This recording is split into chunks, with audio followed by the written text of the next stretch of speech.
All right. Hello, hello. Another episode of Marketing for Accounting Firms. My name is Matt Banker. I run a firm called Benchmark Growth, and we do marketing for accounting firms. That's kind of the point of this show. I bet you can guess what we're going to talk about today. But specifically, we're going to talk, I've got Laura Lynn Wilson on the show today. We're going to talk about what is wrong with marketing for accounting firms. You know, what mistakes are being made and where are people wasting money and all of that. And so, Laura, thanks for being on the show. Oh, thank you, Matt. And thank you so much for having me. Now, before we even get started, what camera are you using? Because that's a really nice camera.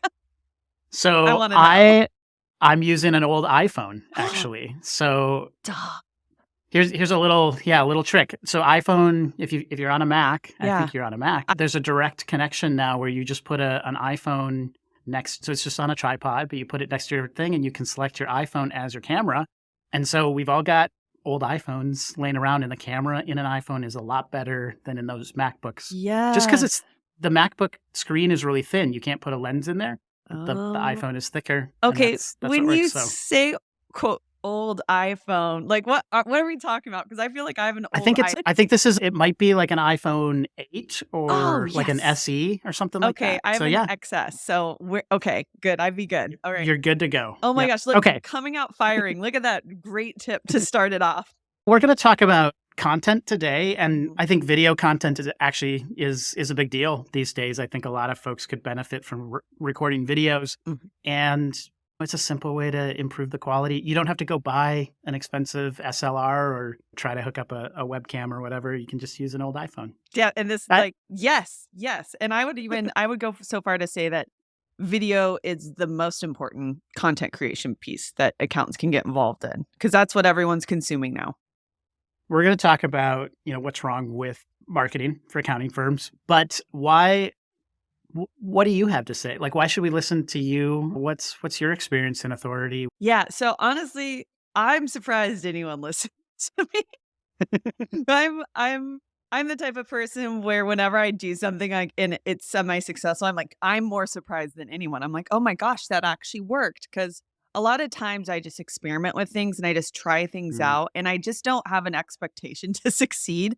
So when I do, I'm like, "Oh my gosh, that worked." But I mean, on the flip side of that, that means I'm not afraid to try anything. And so that's kind Mhm. of how I got involved in posting on social media and kind of like, I don't even wanna call Mhm. myself an expert. I'm just out here trial and erring and seeing what works and sharing that, and if something doesn't work, pivoting and trying something new. So I just kind of have, like, my own little sandbox I'm playing in. Yeah. Well, and you're doing it. I think I that's the am key. doing it. Yeah, and so kind of what my little springboard was getting COVID. So it all Mm. started with COVID where it was late 2021. It was literally that last week of December, which is like the purgatory week, where it's just Mhm. weird. Everyone feels weird, and I got COVID. And it was, I call it good COVID, where I didn't have any symptoms. I was just, positive and I was being a good citizen. So I wasn't out running around town. I was like, well, quarantine in my room because I had my kids with me. So I even had to like quarantine away from them. Mhm. And I felt fine, so I had all this energy, and I was like, "Well, maybe I'll start posting tax and accounting stuff on TikTok," and I had Mm. an ebook at the time, and see if I can sell this ebook on there, just kind of as an experiment to see, could I sell accounting and tax Mm. things on TikTok? And prior to that, I'd had a couple of videos go viral. Some were not tax and accounting related. One Mhm. or two were, and they were like response to this. What is her name? Something Valentine or something. She's some type of like business entrepreneur, but she'll Mhm. post tax stuff that's not always accurate. So I did like one or two response videos to her that had gotten a Yeah. decent amount of engagement. So I thought, okay, let's try this. And so I started doing that in January, and I had a couple videos hit really early on that were around influencer taxes. So like the taxability Mhm. of things like receiving PR packages and things like that. And so in that first month I gained like 30,000 followers. Just Mhm. and I wasn't even posting every day. I was posting every couple days. So it wasn't even very consistent. And so, sold maybe overall like $1,000 worth of this $19 ebook. Again, I was just doing it Mhm. as an experiment. I wasn't like, this is going to supplement my income. It was, but I learned from that. Oh, you can sell tax and accounting services Mhm. on social media if you do it in this kind of engaging way. Yeah. What two things I'm hearing here? One, and I think we'll get into this.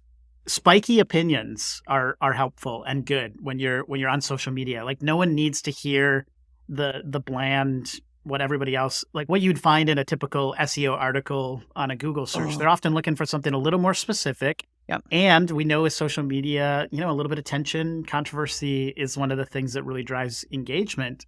And just related to that is that you had a specific and a strong point of view. And that I think this is, if I'm going to make a point one about what's wrong with a lot of accounting firm content is that there's just literally no point of view. It's just like bland information that goes out there. Here's the rules about such and such, right?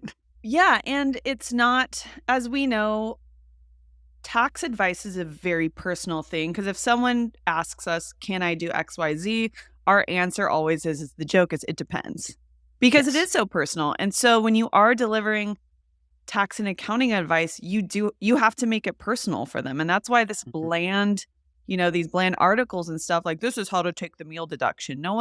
Everyone's eyes will glaze over and they won't read it. And so then what you have to do is make it entertaining. So if I were to do that, like here's a perfect example. I think I did this. I followed a day of me going out and creating some content for a vendor. I was doing like a sponsored post or something. And so I like kind of vlogged, it was like a 1-minute TikTok video of the different things I was doing throughout the day. Like I was buying lunch, I was doing this. Was it deductible? And why not was this deductible? So I was, creating a very specific instance and situation and kind of talking through why or why not something was deductible in that situation. Mm-hmm. All right. Well, let's just like open it up here. What are the biggest problems with marketing when it comes to accountants and accounting firms right now? What are you seeing?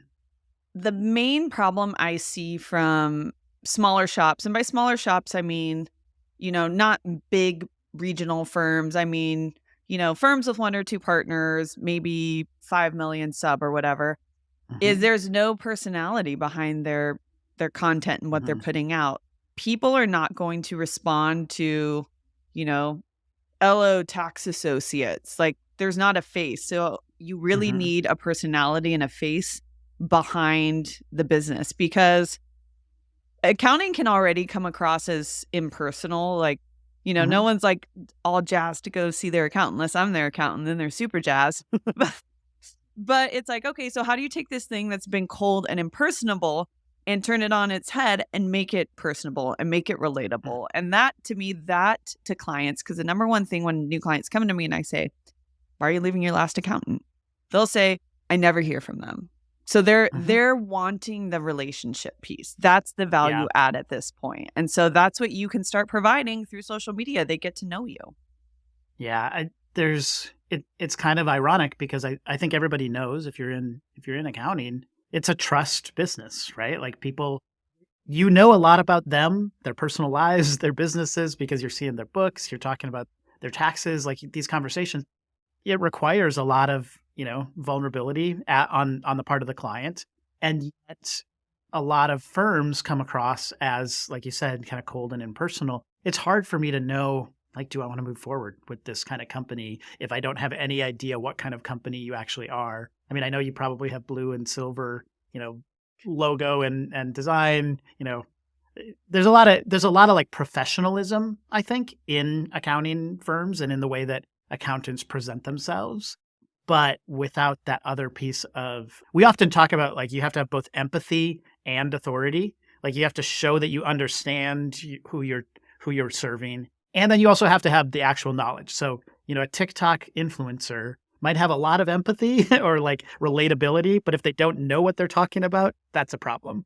And I think a lot of accountants know what they're talking about, but they really struggle to present it in a way that people can actually relate to, right? Yeah, and I think that's a really good way to put it. And I think part of the problem is, and I run into this a lot, is we kind of have the curse of knowledge where we're so deep in our level of knowledge, we forget what the average person knows and doesn't know. And the average person is on layer 1 while we're on layer 20. So I think part of the struggle is just they're like, what content would I even put out that would be valuable? Because they're thinking they need to go 20 layers deep. You only go 20 layers deep. You stay at layer 1. how do you take a meal deduction? What's auto mileage? Do I need an LLC? What's the taxability? Like these things that we Mm-hmm. consider quote unquote basic are Mm-hmm. incredibly complex to the average person. And so just taking a step back and realizing, all the things I know, I don't have to educate them on. Like that's what they'll hire me for. So it's kind of this Right. like top skim level Mm-hmm. baseline knowledge is what, you can give out to the public and they will eat it up. Mm-hmm. So no personality. I think that that's a huge challenge. No personality, no face of the business. I would venture to say most firms and a lot of firm owners are like, yeah, I don't want to be the face of my business. I want to disappear. I want to do my work and I want to make money, but I don't want to have to be on social media. I don't want to have to be publishing. What do you say? How would you what kind of advice would you give? Well, here's the thing. You don't have to do anything you don't want to do, but just know by making that decision, you are reducing your opportunities to drive in new clients. That's just the bottom line. Mhm. So you can keep Yeah. doing what you've always done, and guess what? You're going to keep getting the same results you've always gotten. But if you want to Mhm. kind of reach a way broader base of clients, which you can do at a pretty low cost with social media, that's like Mhm. kind of the cool thing about it. You don't have to buy Facebook ads or Google ads and spend Mhm. thousands of dollars a month. You can just put yourself on video for free, a couple Mhm. times a week and drive in clients that way. So if Mhm. you don't do it, fine, but you're not going to get as many clients. Cool. More for me. Thank Right. you. You're trying to find more opportunity for you as the firm owner, as maybe the subject matter expert, to be in a one to many space, right? You're speaking to a larger audience and doing less of the like one to one client facing work because you're always going to be a bottleneck if you're the strongest, let's say, voice opinion expert in your firm. Your skills are valuable, obviously, in those one to one situations. But if you want to grow your firm, they're more valuable in this, one to many space. And so it might just be about a mindset shift of saying, well, you don't have time for social media. It might be because you're spending so much time, in production or in these other places that might not be, at least long term, the best value for the limited time that you've got. Yeah, and I think that's a huge mindset shift that's very hard for accountants in general because we start off as very technical workers and then Hmm. either we're done working for someone else or we start off on our own and we keep growing and growing and then we are forced into this position of being a business owner. And being a good business owner is a very different skill set than being a good accountant. And that's why another thing we joke about in our industry is accountants are terrible business owners because they have so much trouble removing themselves from the work because they think I'm the only person who truly understands the client. I'm the only person who can do this. When in reality it's like, okay, if you're serious about growing, you have to learn to delegate. Like you have to Hmm. bring on a team if you're serious about growing. Like those are just the steps you need to do or don't and keep doing all the work and never grow and never making more money. Those are your options. Hmm. Well, speaking of spiky opinions, Laurelyn, why don't I don't need to create content on social media because I have a company that is sending me blog articles every week for SEO that I'm posting to my website, and they or maybe they even post on social media for me a couple times a week. Like, isn't that going to be enough? It depends. Is that is that strategy driving new business for you? Because if it Hmm. is, cool, just keep doing that. But more often than not, what I see is that is not driving new business. All it is it's cool, I'm putting out content. But the first thing I tell accountants before you put out content, like you need to number one have a strategy behind it. Like, what's your end goal with this content? And if you don't have a strategy to start, you're just going to be blasting out content and not tracking whether anything's converting or not. So it's like, okay, Hmm. if you're using this service and you're putting out kind of this impersonal, because it is kind of impersonal, boilerplate content that's, there's not a lot of personality, there's not a lot of tone behind it. Is that driving you new leads? And my Hmm. my bet is it's probably not driving you new leads. It's probably not getting a lot of engagement. Like how many followers are liking it? Are people commenting on it? So those are the Hmm. kind of things you need to look with. There's one of those services who I like to poke fun at, but if you search the hashtag on Twitter, small business stat, Mm. I think it's on Saturdays, is you will literally see thousands of the exact Yeah. same tweet coming from accountants and accounting firms with zero to little engagement. Like I literally mean like I'll see one heart, no hearts, and these are also Twitter accounts that have been, you can tell, like set up by this third party that have like 2 followers. Yeah. So it's you're getting what you pay for. Actually, I would say you're not even getting what you're paid for because you're literally getting nothing at that point. It would be better to have no Hmm. social media if that's what Well, you're yeah. putting out. Save $100 a month, you get the same results, but Exactly. you have a little cash in your pocket. One of the things that frustrates me about people selling marketing in the accounting space is that a lot of these places will really sell high on the value of SEO and this content that they're putting together, but they're giving the same content to every single firm that's out there. And what Google does is it recognizes that as duplicate content. So if you're not heavily editing the stuff that you're getting and you're putting it on your website, Google looks at that and it's like, we already see this article over there. There's no point in ranking it, for your website. And so I think they overpromise, what this is actually doing. The value, if there is any value, is just, it shows activity, right? So if someone checks out your social media and you haven't posted in 3 years, well, okay, if you have boring articles that were from last week, okay, maybe that's better than nothing. But that's sort of the limited value that I see in it. I don't think it has much SEO value in most cases, aside from the quality of the content. And then on top of that, a lot of times they actually set you up on like blog.xyfirm.com, which means the SEO juice isn't even for your domain. Oh. It's for a separate domain. But the sales pitch is often really like, hey, this is going to help your SEO. I'd be real skeptical about that if you're thinking Yeah. about one of those firms. Well, here's the thing too. Like I think of, and this is not every tax preparer, but I also work with small businesses in an advisory component. So if I'm Mhm. looking at their financials and I'm seeing how much they're spending on marketing, I'm asking them, what are you getting for what you're spending? Can we Mhm. measure this? Is this hitting revenue? If it's not, I literally had this conversation with a client yesterday where we're having to drastically cut costs and we're looking at his marketing budget. He's spending Mhm. $20,000 a month on marketing for months, for Mhm. years. I was like, "Have you gotten one client from this?" "Well, no."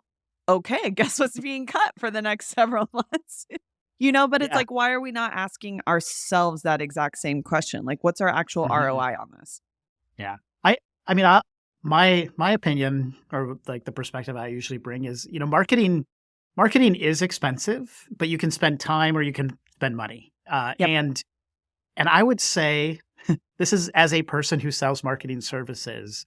I love it when a firm has decided that they're going to throw some people, time, hour resources at their marketing, as well as there can be an advantage to working with an outside partner. But if no one on your team is putting in any time, that's a real easy way to waste money because no one's really paying attention to what that marketing company is doing in most cases. And that agency probably doesn't have the knowledge and the insight that they actually need to do good work for you because there's no one on their team that can provide that level of insight. Now, some agencies also aren't built to actually want any of that feedback either, but it does require a little bit of both, I would say. Yeah, and I think too, when you are a business owner and you're deciding what do I keep in-house versus what do I outsource, you have to take a really hard look at what are the things that you can deliver that would be very, very hard for a marketing firm to deliver, Mhm. And then being able to kind of splice up, okay, this is what I'm going to keep, and then this is what I'm going to hand off to them. And so kind of figuring out more of a collaborative engagement. Because again, y- if you are working with someone, they do need to understand your personality and tone to put that into the materials they're creating for you. So I just think it's very unrealistic to think you can just hand this off 100% and they will take it and do a really good job with it, unless you're paying them like tens of thousands of dollars a month. And even Mhm. then, so you just have to be ready to accept there will be some component of involvement for you in that Mhm. if you want good marketing that actually converts. Mhm. You mentioned ROI. What is this getting you? What are some of the things that you're tracking in terms of how you? I know you're doing a lot of it's organic, right? You're doing a lot of posting and creating your own content. What are the numbers or metrics that you're looking at, and how do you tell if it's working? I've almost actually stopped doing any marketing for my firm because I was Well, I was well, I mean, I was at capacity. And Yeah. so pretty much what I was doing though when I did have that funnel open, and I'll respond to this in two ways. I'll respond with it with my newsletter I send out and actually get Mm. subscribers for versus like when I'm getting business clients. So when I was Mhm. getting business clients, basically what my goal was to get to convert 2 to 3 engagements a month, and these were like monthly $500 plus engagements. So if I was doing that, my marketing was Mhm. successful. If I was not Yeah. getting enough inbound calls to do that, I need to create more content and put more content out there. And so it's a very Yeah. easy basic metric. So what I do with my newsletter because I have a newsletter called the Mad Mhm. Woman Media Newsletter, and it's $30 a month subscription that accountants can subscribe to, and then they can use the content within that, white label it, and redistribute it however Mhm. they want. The only way I'm advertising for that right now, for the most part, is every week, and I haven't done this the past couple of weeks. I'm like, do as I say, not as I do. Is I would every time after I'd send out a newsletter to the list, I would do a small tweet thread summarizing my newsletter just went out. Here's the topics I covered. This is what people get when they subscribe. Da, da, da. And so what I was tracking on that when I do send that out, I'm like, if I can get 3 people to sign up for that every week, Mhm. that's 12 signups a month, then I'm like, that advertising is doing good. And if I'm not getting 3 signups with that, okay, then I actually need to start posting more in between those posts to try and, get in people's feeds more. Yeah. So, And yeah. you could probably say, right, the focus is like on an outcome. This is, I think, Mhm. actually another mistake is that a lot of firms, they see reports and it says your traffic has gone up this much, or like this is the cost per click for your Google ads is way down, and you've got all marketing companies often we're very good at making good looking reports to prove our value, but it might be based on metrics that aren't related to sales. And it's not to say marketing is it's art and science. You don't always know what exactly is going to work or if it's going to work. So, no marketing company is going to be able to say, like, if you hire us, it will, get this exact result for this cost. There's Yeah. always some risk, involved. But at the end of the day, your marketing should be contributing to revenue. And so if there's no connection between sales and marketing activity, if you can't draw a line between those two things, or you're not in any way trying to correlate that, I mean, for Coca-Cola, like brand impressions might make sense, right, as a Yeah. metric to track. But for a small accounting firm, like brand impressions are basically worthless. You need Yeah. actual like lead to sale type metrics Yeah. that you're thinking about. Yeah, no, absolutely. I think it's really funny that accountants, like, we're numbers people. Like, we should be able to see the numbers. And if you're not seeing the numbers, something needs to be adjusted. And one thing I tell people too, what's kind of cool about accounting, and whether you hire a marketing person or you're doing it yourself, the first thing I say is you need to develop a strategy and you need to give it 6 months. So you have to Mm. give it time to work. You have to give it time to get content out there. But then so much of the content we put out is evergreen. So guess what? Mhm. Something we put out 6 months ago when we only had 3 followers, and now 6 months later we have 400 followers, we can start reusing content that's Mm. already been made. So even if you do partner with a marketing firm for 6 months and you're still getting content made that you can then reuse in the future. You have not lost this content. So it's like even if Yeah. you don't drive one sale, you at least have content now that you can reuse in the future. Yeah. Well, on that point, a tool that I think can be really helpful, we we use a social media scheduler called Meet Edgar. And the way Ooh. it works is you set up categories of types of posts. So we recommend like you have some promotional posts, like articles that you share, sort of general advice, and then more engagement, polls or other like I don't want to say clickbaity, but it's it's the fun content, even birthdays and that kind of stuff. But you set up your buckets of types of content, and then you fill your buckets with you try to do like you said more or less evergreen content. And then what Meet Edgar does is it puts out you say like promotional posts go out on Mondays at 11 a.m. and engagement posts go out on Thursday at 2 p.m. It goes through those. It'll pick one and it'll put it out in your social media, and then if it runs through all of the posts that you've created, it will refill the hopper and it'll start going through them again, Yeah. which for accounting firms, like fill up your hopper Yeah. in, November. And then when you're in the middle of tax season, that there's content that's still going to go out regularly. Now it's not the best, right? timely new content, that would be great to be Mhm. creating all the time. But the reality is, the ability to like do social media in the middle of March, right? Yeah.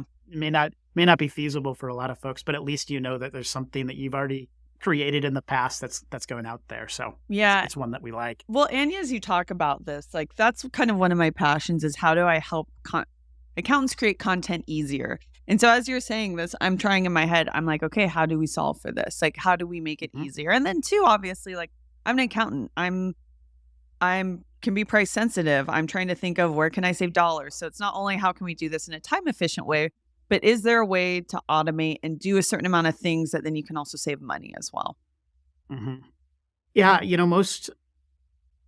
this is even a direction that we're going with our business is that we see you kind of go through multiple phases. Usually when you're really small or starting out, like you probably have to own the strategy and you got to do a lot of the production. Yeah. You grow bigger, maybe it makes sense to hire an agency to do some of that stuff for you.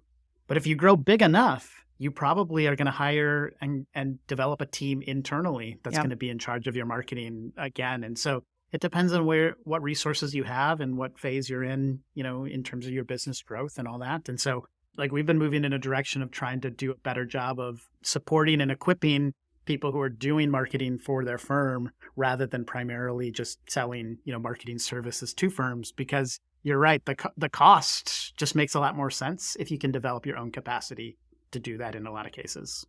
Well, and I think what's cool is there is with all the new tools coming out, like I think I need to figure out how this works. Do you know how this works? How you can like basically plug in content to, I don't know if it's Chat GPT, but you can train it to use your voice. And so it will rework Mhm. content in your own voice. Like that to me, I'm like, oh my gosh, that's a game changer. So it's Yeah. like that's a good example. If you are working with one of these cheap services who's giving you bland content, being able to plug that content into a way that it reworks it into your voice. So it's like things like Mhm. that. I think there's a lot of opportunity on the horizon for accountants to be able to maybe manage more of this stuff as they're smaller and they don't have a budget for it, but in a very time efficient way. Mhm. So we've talked about personality, we've talked about boilerplate content, talked about this like curse of knowledge challenge. Is there anything else on your list that you see? Like what's the stuff that you see occasionally that just kind of, drives you a little bit nuts? Oh, it's always non-tax professionals giving tax advice that is Mm, too blanket or too vague that people are going to take that and think it applies to them and, execute it very wrongly and commit mm, tax fraud. But on the flip side, that's an opportunity for content for tax professionals. Like that is one of yeah. the easiest ways to create content is just to do a response video.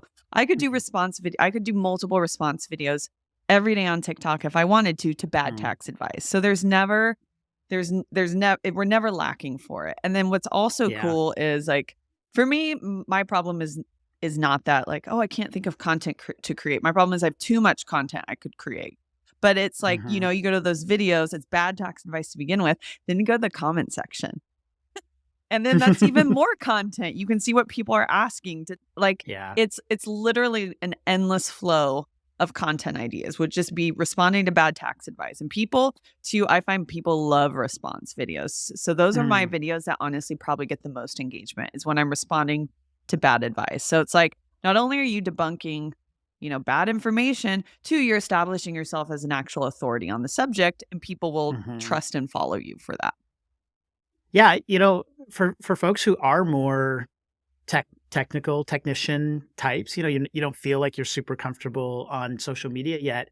If you can find a community, so if you have a market that you serve really well, or I mean, it can be any type of community, but you find yourself in a space where people are hanging out and you just start answering questions and correcting assumptions and things like that. It could be, Facebook groups for It's contractors. great. It could be Reddit threads for, influencers or, there's all these places that these conversations are happening, but the people who have the real knowledge are not there and participating. And you build that goodwill on the front end, it's going to turn into now, you might not get a client, right? So you're talking to someone on TikTok. You might not get a client from that, 22-year-old influencer who saw your video. But there's a whole bunch of people who are business owners who are also scrolling on TikTok that are seeing that kind of stuff. Yeah, and I always say whenever you meet someone or you get in front of someone, you're not just getting in front of them, you're getting in front of their whole network. So even if you're not a Mhm. good fit for them, they're going to remember that and then Mm. refer you out accordingly. So Yeah. it's never for loss getting in front of new people because you just never know when I say when one person can change your life because you don't. Mhm. Yeah, really, when someone has a problem, at least today, 2023, I don't think it's quite shifted yet to include ChatGPT in this, but maybe it will. But right now, people look for solutions in two places. They either go to Google and they do a Google search, or they go to their network. And that could Hmm. be a Slack channel, a Reddit thread, an in-person network. But those are really the only two places. And so much of your marketing is often focused on like how do we show up in Google when, the really valuable stuff might be how do we get our name to show up in these communities when someone is looking for a solution that we could provide. Yeah, and those are just communities like that, just going to where your ideal client hangs out are just such low cost ways to market yourself.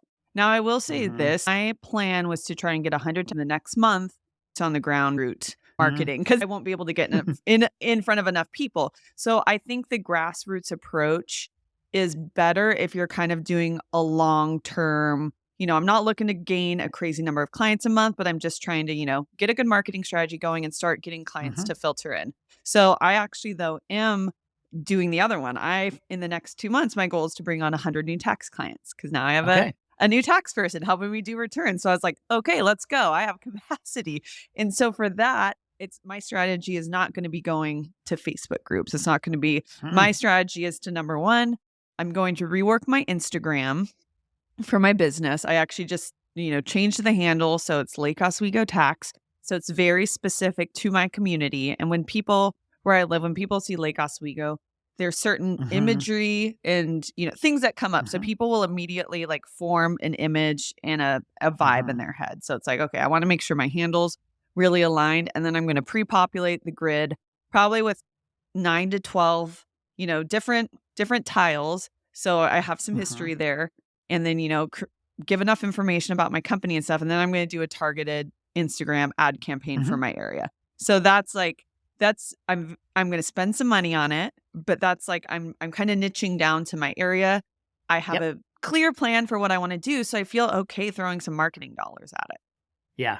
Well, that's where it goes back to you can spend time or you can spend money. Hmm. And you really just got to ask yourself like based on your goals and your capacity and resources right now, what's the one that is going to make more sense? The advice I would generally give though is if you're looking for a cheap way to do marketing, either not much time, I'm going to buy content from this guy over here and repost it, or not much money, I'm going to pay, you know, a $10 an hour freelancer to write blog articles. You're going to get what you pay for. Like Yeah. you're better off either putting in the time. Now, one thing I'll say, I think that is really interesting about what you're doing is there's a few folks out there who are experts in the space and also like helping with content. Do you want to talk a little bit about your newsletter? Like how do you see that as different than, these content farms that are providing content for CPA firms or Yeah. accountants? Yeah. So I would say the main difference for me right now that I can come to the forefront and say is I'm actively a practicing CPA. I have an active tax Mhm. base, I have an active accounting base. So I'm in the weeds just like they are every single day. I'm getting asked the same questions they're getting asked by their clients. So just on a Mhm. relatability level, I can relate to them a lot easier. And then I think the Mhm. other thing is too, now I have a couple years history of actually creating content, engaging content that connects with small business owners online. So it's not only am I coming from it from the technical side that I'm in Mhm. this, I know I'm doing exactly what you're doing, but then also look what I've been able to do with it. And I'm going to show you how to do it. And I'm going to give you the same type of content that I put out that gets good responses. And I need to like, this is again, do as I say, not as I do.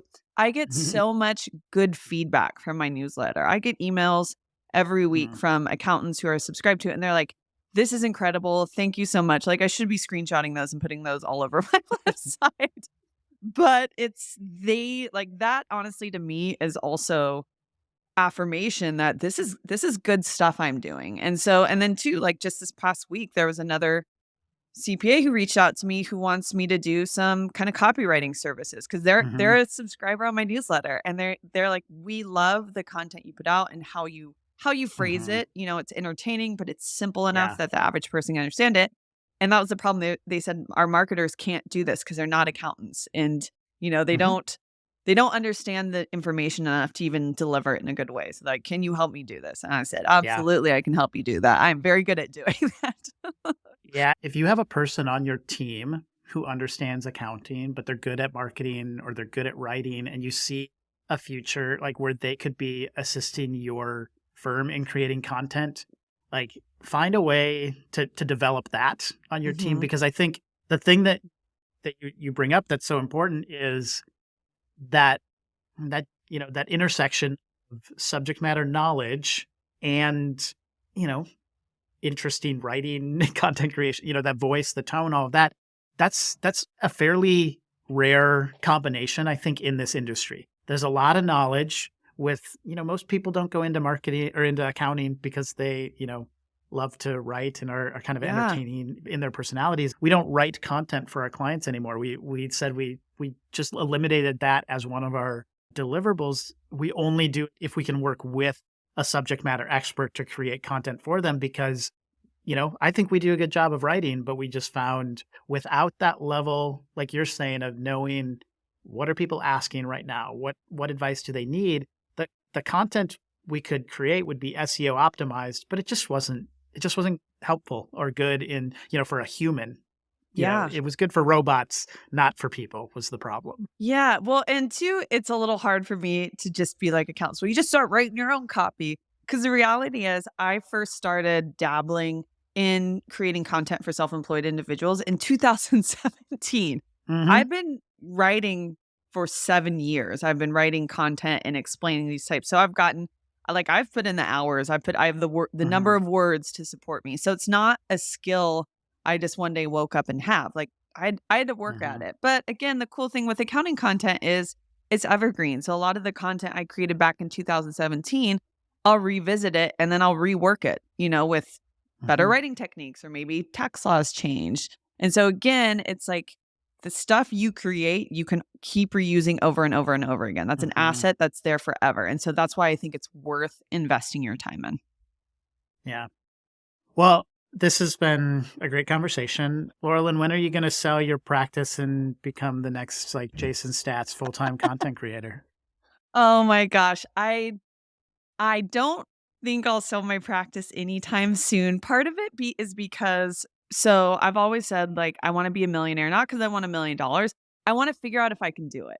So it's kind of the Mm. puzzle that's really interesting to me. So that's where I'm kind of at in my Mhm. firm right now is I'm in a growth phase right now, just staffed up and I want to see, okay, with what I've done, where can we get to? And then at that point, step back, Mhm. reassess. But I'm kind of like picking up the puzzle pieces and seeing what fits together and just experimenting. But Mhm. then part of that too, as I do that and I make money doing that, this is how I pay my bills. This is like the main way I pay my bills. Yeah. But then cool, what am I learning? Okay, can I take now what I've learned and teach other people, monetize it? So I'm always trying to think of the Mhm. lessons I learn is how I can in the future kind of spin off new businesses. So the Yeah. accounting firm, I'll probably have minimum. If I sell it, it'd probably be when I'm like 50. Once my kids are, out of school and doing that. But then on the flip side, I am kind of freeing up space this next year to going more into the content marketing Mhm. of helping other accountants create content. So that's kind of Yeah. where I want to expand and figure out, okay, how can I do this a little more Mhm. at scale? Because I don't want anything that's taking up all my time. I don't want my accounting firm to take up all my time. I don't want my marketing endeavors to take up all my time. But I still want to be able to express myself creatively that way and experiment and see, how can I make money off doing these different things? Where can people find you? And if they're interested in getting your newsletter, where are they going to get that? Yes. So where I like to connect with my accounting peeps is on Twitter. So my handle is just my name. It's at Laurelyn Wilson. And then my Mhm. website is madwomanmedia.co. Not .com because I couldn't buy it. It was owned by someone in China and they would not respond to the request to buy the domain. So madwomanmedia.co. So there's a link to sign up there, but then there's also, if you scroll down a little bit on a page, there's a freebie download. So it's literally just like a getting started creating content 101 guide, which is like 8 or 9 pages long. It has some good insight. Actually has some good insight too. If you know at all who Duke Loves Taxes is, he's enrolled agent, has a tax firm, and has over 3 million followers on TikTok. He's a content machine, but like he also is in his 20s and has energy and doesn't have kids. So of course he can be a content machine. I am in my late 30s. I have 2 kids. Like I cannot be. And so there's ways to create content and be successful online with both. He's done it. He's successful. He does it obviously at a much greater scale than I do, but I've done it too. And it's got me clients and it works. So yeah, that's awesome. Well, thank you again for being on the show. Love the conversation. Yeah. Connect with Laurelyn on Twitter, X, whatever we're calling it these days. It's Twitter. Yeah, it's true. That's my opinion too. As long as Twitter exists, you can find her there. So I think we'll leave it there. And yeah, this has been another episode of Marketing for Accounting Firms. Thanks. This podcast, Marketing for Accounting Firms, is brought to you by Benchmark Growth Marketing, a marketing agency that helps accounting firms get more calls booked through their website. You can find us at benchmarkgrowthmarketing.com. Connect with me, Matt Banker, on LinkedIn.